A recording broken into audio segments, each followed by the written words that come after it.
걸어가신 하나님 아버지, 이제 말씀을 들을 시간이 되었습니다. 말씀을 증거하는 자나 전하는 자나 또한 듣는 자 모든 이가 걸어가신 하나님께 헐벗은 모습으로 서 있게 하여 주시옵소서. 하나님이 주시는 말씀에 귀 기울이게 해주시며 마음으로 믿어 의에 이르는 귀한 시간 될 수 있도록 인도하여 주시옵소서. 성령께서 부족한 종의 입술에 파수꾼을 세워주시어서 종의 입술을 통하여 종의 생각이 흘러가는 것이 아니라 오직 성령의 생각이 흘러갈 수 있도록 인도하여 주시옵소서. 감사합니다. 이 모든 말씀 예수님의 이름으로 기도드렸사옵나이다. 아멘. 할렐루야. 우리가 지금 계속적으로 사도행전을 보고 있습니다. 오늘은 사도행전 13장으로 넘어가게 되는데요. 사도행전은 크게 두 가지로 생각할 수가 있어요. 1장부터 12장까지가 전반부고요. 13장부터 마지막 28장까지가 이제 후반부가 되겠어요. 왜냐하면 큰 주제가 있는데 1장부터 12장까지는 베드로와 예루살렘 중심으로 이야기가 펼쳐지게 됩니다. 그런데 13장부터는 우리가 잘 알고 있는 이제 사도 바울이 등장을 하게 되고 사도 바울의 전도 사역이 이제 등장을 하게 돼요. 그래서 오늘부터는 아마 베드로보다는 사도 바울에 대한 이야기들이 굉장히 많이 나오게 될 것입니다. 그리고 교회도요, 예루살렘 교회에서 이제 좀 달라져요. 안디옥계 중심으로 바뀌어지게 됩니다. 그래서 과연 하나님께서 오늘 어떤 말씀들을 우리에게 해주실지 모르겠지만 이제 오늘부터 조금 더 바뀌어지는구나, 말씀도 바뀌어지고 우리의 마음도 좀 바뀌어지겠구나 라는 생각과 기대를 가지고 하나님의 말씀을 좀 보았으면 좋겠어요. 자, 우리 한번 아까 다 읽었지만 더 자세히 보기 위해서 1절 말씀을 한 번 더 읽겠습니다. 시작. 안디옥 교회에 선지자들과 교사들이 있으니 곧 바나바와 니게라 하는 시몬과 굴레 사람 루기오와 분모와 헤롯의 적동생 마나엘과 및 사울이라. 자, 보면 여기 보면 이제 맨 처음에 안디옥 교회라고 나와 있어요. 처음 보는 교회는 아니에요. 왜냐하면 11장에도 나왔기 때문에 안디옥 교회가 등장을 하게 되는데 우리가 생각할 때 안디옥 교회가 어떤 교회인지를 좀 알아봐야 될 필요가 있습니다. 성경에 보면 사도들이 세우지 않은 교회들이 있어요. 대부분 교회는 사도들이 세웠거든요. 베드로나 사도들이 돌아다니면서 전도하여 교회를 세웠는데 사도들이 세우지 않은 교회가 몇 개 있어요. 그 중에 하나가 대표적인 교회가 로마 교회입니다. 로마 교회는 사도들이 세운 교회가 아니에요. 누가 세웠냐면 복음을 들었던 그리스도인들이 핍박을 피하여 로마로 도망을 갔다가 그들끼리 모여서 예배하기 시작했거든요. 거기서 생긴 게 로마 교회예요. 그리고 또 하나의 교회가 있는데 골로새 교회입니다. 그리고 또 하나, 우리가 오늘 본 말씀 가운데 안디옥 교회가 등장을 하는데 안디옥 교회도 사도들이 세운 교회가 아니에요. 기독교인들끼리 모여서 만든 교회고 교회가 생겼다는 말을 듣고 예루살렘 교회에서 사도들을 파송하게 되는 겁니다. 그러니까 맨 처음에 시작된 것은 안디옥 교회도 평신도 위주로 시작된 교회다라고 보시면 되고요. 안디옥이라고 하는 도시가 어떤 도시냐면 로마가 그때 지배 세력이 로마였기 때문에 로마에서 가장 큰 도시가 로마였어요. 두 번째로 큰 도시가 어디냐면 이집트에 있는 알렉산드리아가 두 번째로 큰 도시였어요. 그리고 안디옥은 세 번째로 큰 도시입니다. 그러니까 정치, 경제, 사회, 문화 전반적으로 예루살렘과 비교할 수 없을 정도로 어마어마하게 큰 도시였고요. 돈도 굉장히 많은 도시였어요. 그러다 보니까 이 안디옥 교회는 재정적으로도 굉장히 풍족했던 교회 중에 하나입니다. 예를 들자면 예루살렘에 큰 기근이 있었거든요. 그때 이 소식을 들었던 안디옥 교인들이 우리는 그 교회에 예루살렘 교회에 복음을 빚었다. 그러면서 자기들이 헌금을 해서 바울을 통하여 구제 헌금을 보내는 장면도 나오게 돼요. 그런 정도로 엄청난 재력을 가지고 있는 교회였다라고 보시면 되고요. 안디옥이라고 하는 도시는 어디였냐면 예루살렘에서 약 300마일 정도 떨어진 곳에 있어요. 마일이니까 키로수로 더 정확하게 말씀드리자면 약 480km 정도 떨어진 곳에 있는 도시였습니다. 자, 안디옥 교회가 최초로 어떻게 설립되었느냐면 맨 처음에 이스라엘에게 엄청난 핍박이 몰려왔어요. 그 핍박의 원인은 뭐냐면 스데반 집사가 순교를 합니다. 순교를 해서 믿는 사람들 다 잡아다가 오게 가지고 사형을 시킬 때에 믿는 사람들이 도망을 가게 되죠. 다 뿔뿔이 흩어져서 각 지역으로 도망을 가게 되는데 그때 피해온 사람들이 안디옥에 정착을 하게 돼요. 그런데 유대인들은 선민사상이 강했기 때문에 유대인들에게만 예수님을 전했어요. 근데 그 중에 누가가 기술할 때에 구레네 사람과 구브로 사람들은 유대인이 아니기 때문에 그들은 자기네 고향으로 가지 않고 안디옥으로 가서 이방 사람들에게, 자기와 같은 이방 사람들에게 복음을 전했다고 기술하고 있어요. 그래서 이방 사람들, 구레네나 구브로 사람들로 인하여 복음을 들었던 사람들이 모여서 정착한 교회가 안디옥 교회다. 그러니까 안디옥 교회는 유대인만 있는 게 아니에요. 각양각색의 민족들 다 모여있는 교회예요. 구브로는 어디냐면 터키 남쪽에 있는 조그만 섬입니다. 그러니까 터키 사람이죠, 구브로 사람은. 구레네 사람은 어디냐? 북아프리카에는 리비아라고 있는 나라가 있어요, 지금. 그 리비아가 지금 구레네예요. 구레네가 지금의 리비아예요. 그러니까 아프리카 사람과 유럽 사람이 전도를 해서 모여있는 교회가 안디옥 교회다. 이 정도 배경을 갖고 말씀을 보게 되면 우리가 귀한 진리를 깨닫게 돼요. 자, 오늘은 3절밖에 되지 않습니다. 그런데 저는 놀라운 사실을 발견하게 되는데 1절부터 3절까지 안에 어떤 일이 벌어지냐면 이 교회가 개척된 지가 얼마 안 된 교회란 말이에요. 예루살렘 교회는 최초의 교회지만 그 이후에 생긴 교회 아니겠습니까? 그러니까 훈련도 잘 되어 있지 않은 교회란 말이에요. 그런데 놀라운 것은 이 안디옥 교회에서 최초의 선교사를 파송을 합니다. 그 최초의 선교사가 누구냐? 바나바와 바울이에요. 도대체 엄청난 일을 하게 될 수밖에 없었던 그 이유가, 원인이 어디 있었느냐? 3절 안에 다 들어있어요. 그 본문을 가지고 한번 말씀을 나누고자 합니다. 첫 번째로 보면 안디옥 교회에 선지자들과 교사들이 있다 이렇게 써 있어요. 옛날 성경 개역 한글판을 보게 되면 이 부분을 어떻게 해석했냐면 안디옥 교회에 예언자들과 교사들이 있다 이렇게 써 있어요. 예언자들이라고 말하고 있고 그거를 지금은 선지자들로 다시 바꿔 말하고 있어요. 예언자, 선지자 무슨 말이냐면 여기서 말하는 예언자와 선지자는 말씀을 전하는 자 이렇게 보시면 돼요. 말씀을 전하는 자였고 교사들은 누굽니까? 말씀을 가르치는 자 이렇게 보시면 돼요. 그러니까 안디옥 교회에는 말씀을 전하는 자와 말씀을 가르치는 자들이 있었는데 그 사람들 이름이 쭉 나오죠. 바나바가 있었고 니게르라 하는 시므온이 있었고 구레네 사람 루기오가 있었고 분봉왕 헤롯의 덧동생 마나엔이 있었고 그리고 맨 나중에 사울이 있었다. 그 사울은 나중에 바울로 이름이 바뀌죠. 사울이 있었다 이렇게 말하고 있는 거예요. 자, 이렇게 엄청난 일을 벌였던 안디옥 교회의 첫 번째 특징이 있어요. 뭐냐? 그들은 철저한 말씀에 기초한 교회였다. 말씀에 살고 말씀에 죽는 교회였어요. 그러니까 어떤 환난과 어려움이 있어도 전혀 흔들리지가 않는 거예요. 여러분, 신앙 가운데 가장 위대한 신앙은 저는 말씀에 붙잡힌 신앙을 생각해요. 말씀이 오고 감정에 붙잡힌 신앙은 내 감정이 식어지면 나도 식어지는 거예요. 신앙도 감정이 쌓이면 기도가 잘 될 때는 너무 신앙이 좋아 보이지만 기도가 안 될 때는 완전히 넉다운 돼 버려요. 그러나 말씀 안에 기초가 되는 신앙은 어떤 환경과 어려움이 있어도 절대로 흔들리지 않는다 이거예요. 교회는 말씀에 붙잡혀야 될 줄로 믿습니다. 우리 세우는 교회 사랑하는 성도 여러분, 이 교회는 말씀으로 기초가 되어야 될 줄로 믿습니다. 그리고 여러분들이 말씀 앞에 훈련을 잘 받지 않으면 여러분들이 이 험한 세상에서 사단의 미혹과 유혹을 견뎌낼 수가 없다 이거예요. 말씀을 사모하셔야 될 줄로 믿습니다. 이걸 가지고 사도 바울은 이야기합니다. 뭐라고 말하냐면 이 땅을 살아갈 때 보면 영적 전투가 치열하게 벌어진다.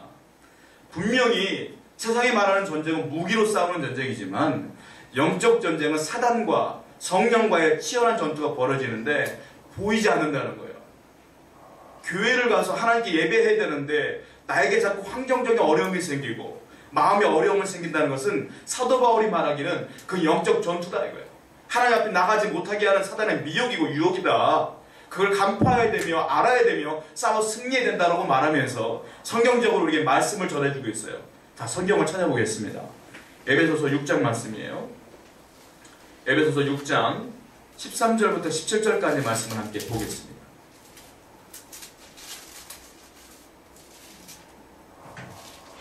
에베소서 6장 13절부터 17절까지 말씀을 같이 한번 쭉 읽어볼게요. 에베소서 6장 13절부터 17절까지 같이 읽겠습니다. 시작.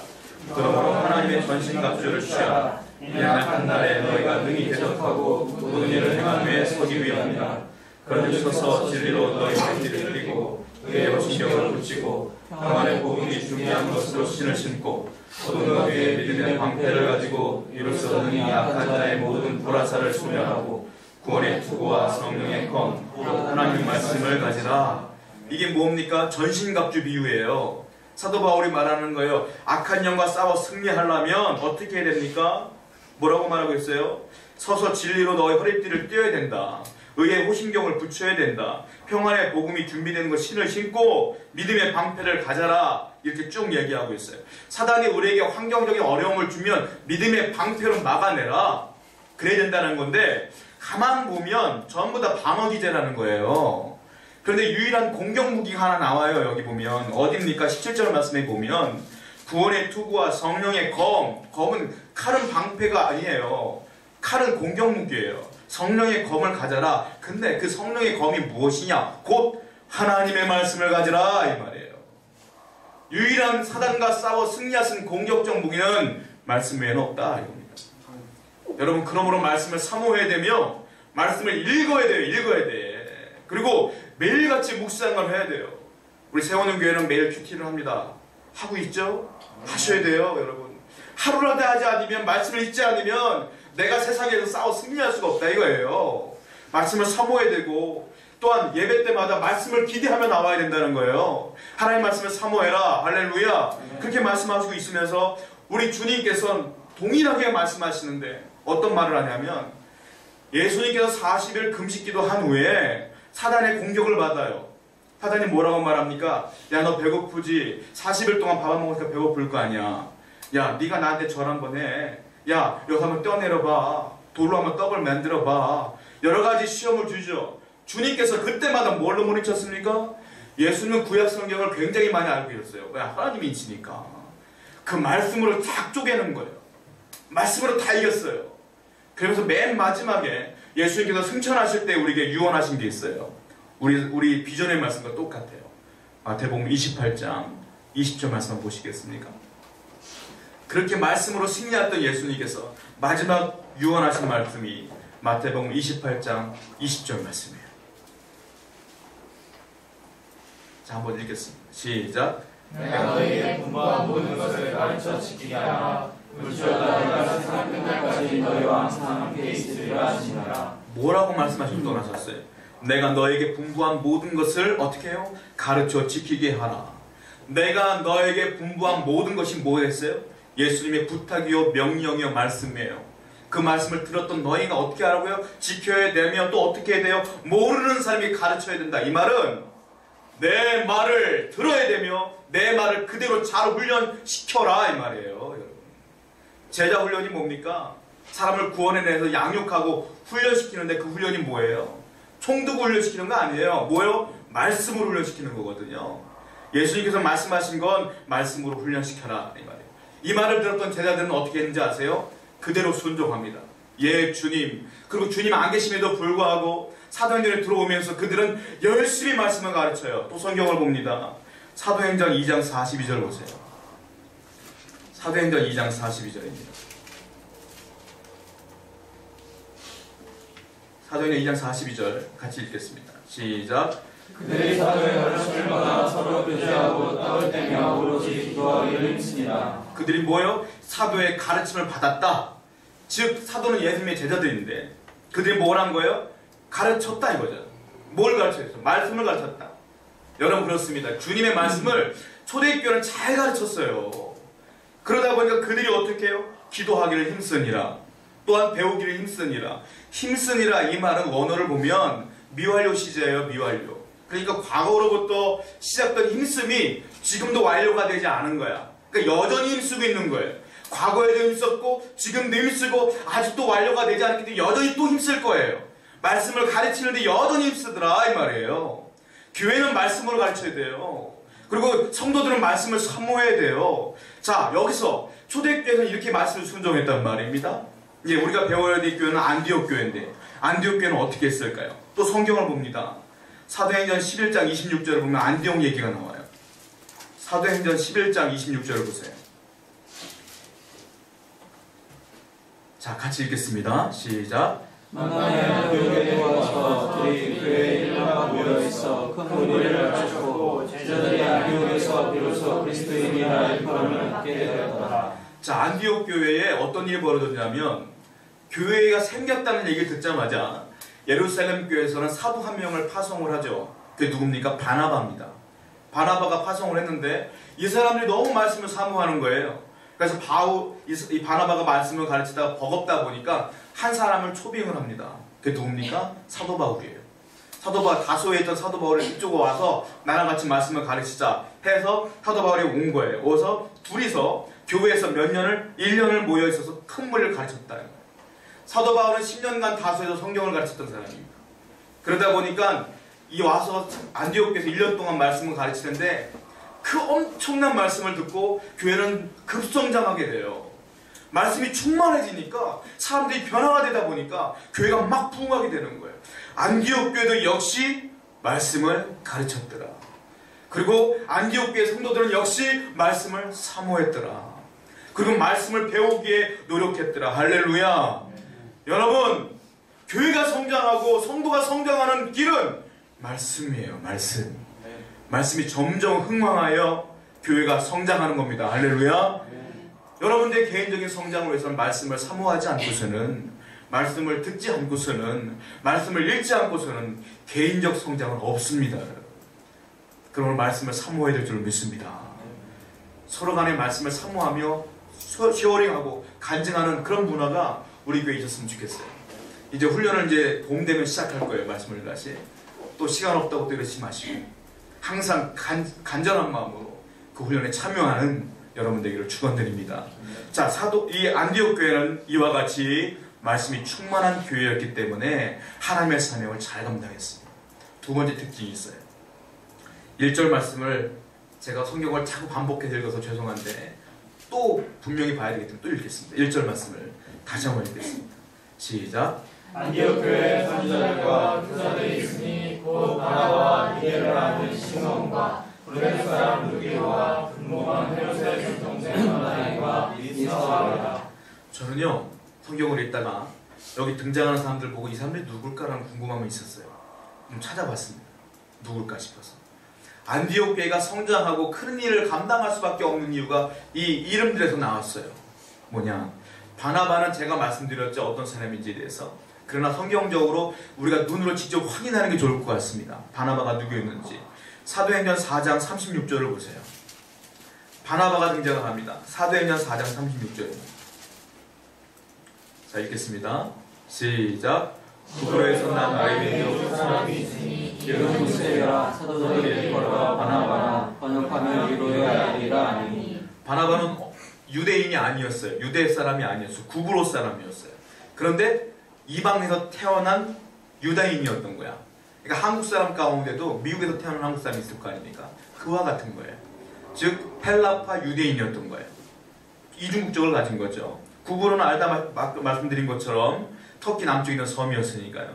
자, 요셉이라는 이름이 있었고요. 또 헬라식 이름은 바나바라고 하는 이름이었는데 그 뜻이 뭐냐면 위로의 아들이라는 뜻이에요. 바나바는 정말로 위로를 잘했던 사람, 격려를 잘했던 사람, 힘들고 어려운 사람 있으면 다독여주고 비난하고 비판하지 아니하고 훈계하지 아니하고 오히려 위로해줄 줄 아는 사람이었다는 거예요.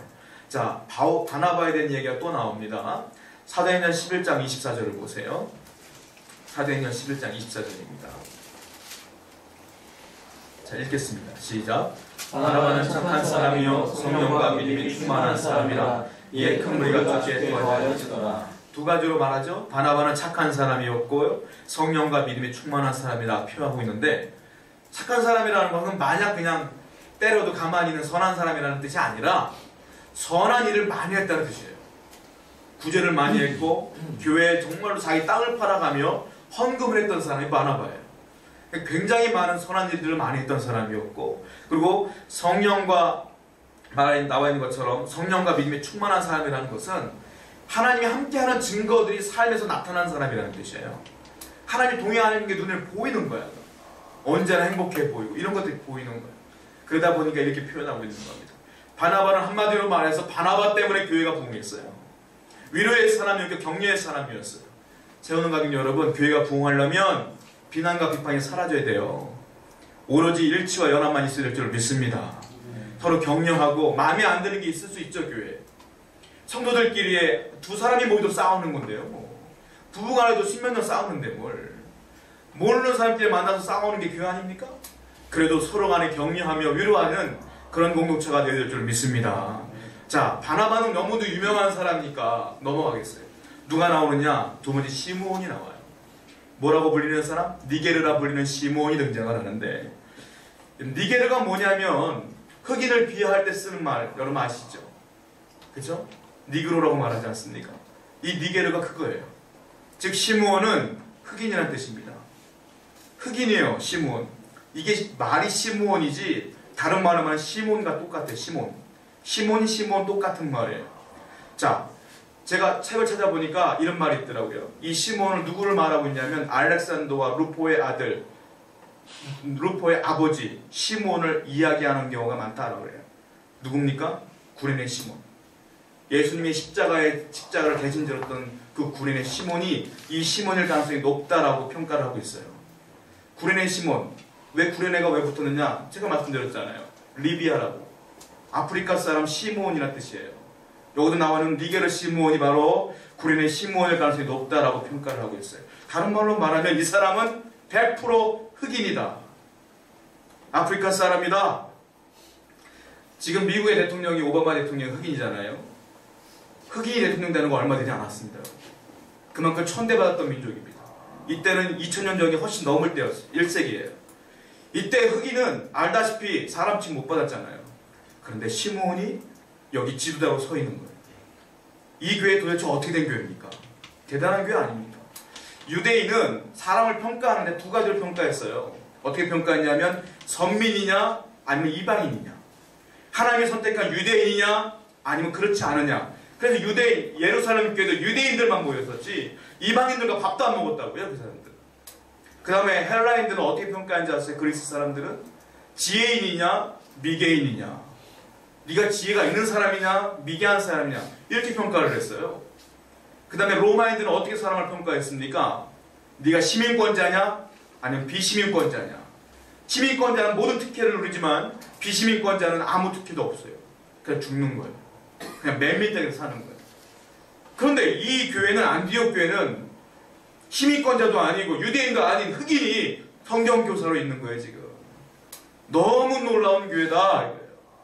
자, 그것뿐만이 아닙니다. 또 나옵니다. 누굽니까? 루기오라는 사람이 나와요. 루기오는요 로마식 이름으로 루치오스라는 뜻입니다. 자, 그러니까 로마식 이름이에요. 루기오는. 그런데 앞에 뭐라고 써있어요? 무슨 루기오? 구레네 루기오. 구레네는 뭐라고 그랬어요? 아프리카라고 그랬지 않습니까? 아프리카 루기오예요. 근데 루기오인데 이름이 시므온과 다르게 로마식 이름인 거예요. 즉 로마인인 거예요, 이 사람은.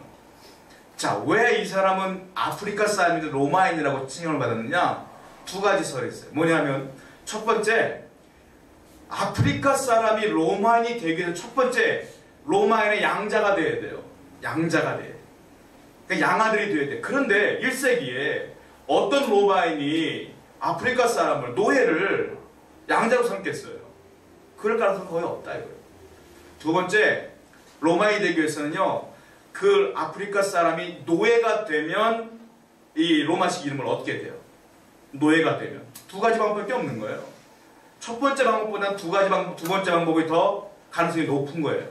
거기다가 더 높은 이유가 뭐냐면 노예들의 이름 가운데 가장 흔한 이름이 루기오였어요. 그러다 보니까 이 사람은 또 우리가 알다시피 100% 노예일 가능성이 높다는 거예요. 노예 이 사람. 아프리카는 노예예요. 그런데 또 놀라운 건 이 사람이 성경 교사로 이 교회에 있네요. 자, 아프리카 사람도 있죠. 아프리카 사람 중에서도 노예가 또 성경 교사로 있는 거예요. 여기. 이 교회 도대체 어떤 교회입니까? 이게 한국 교회 이런 일 벌어질 수 있겠어요? 한국 교회 리더가 되려면 학력부터 봐요. 몇 년 믿었냐부터 봐요. 나이부터 봐요. 여기는 전혀 안 봐요. 오로지 네가 그리스도인이냐, 말씀의 은사가 있구나, 하나님 정말 사랑하구나, 리더로 세워주시는 거예요. 이런 놀라운 교회가 안디옥 교회였다는 겁니다, 여러분. 우리가 본받을 만한 교회인 줄로 믿습니다.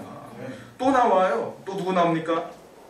시므온과 또 헤롯의 젖동생 마나엔이 나와요. 헤롯의 젖동생 마나엔. 젖동생 마나임. 젖동생이 뭐냐면 헤롯의 젖동생인데 이걸 원어로 풀면 함께 양육을 받은 자라는 뜻이에요. 헤롯과 함께 양육을 받은 자예요. 왜 양육을 받았냐면 헤롯이 왕의 아들로 크다 보니까 너무 심심하고 외롭지 않았습니까? 그래서 귀족 중에 한 자녀 한 사람을 양자로 불러다가 놀게 해주는 거예요. 그러니까 같이 놀아줘라 하고 불러온 거예요. 같이 키운 거예요. 그러니까 이 사람은 아들도 아니야. 그러니까 그런데 중요한 건 귀족이에요. 귀족이고 헤롯과 같이 어린 시절을 같이 보냈던 사람이에요. 여기서 말하는 헤롯은 누구냐? 헤롯 안티파스를 의미해요. 자, 헤롯은 4가지 왕이 있는데 첫 번째 헤롯 대왕이 있어요.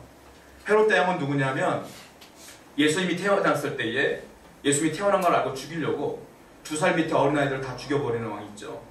그 왕이 헤롯 대왕이에요. 그리고 헤롯 안티파스가 바로 여기 나오는 헤롯 마나엔의 같이 자랐던 헤롯 안티파스인데 이 사람은 누구냐면 세례요한을 잡아다가 죽인 사람이에요. 그리고 이 사람의 아들이 누구냐? 헤롯 아그리파 1세예요.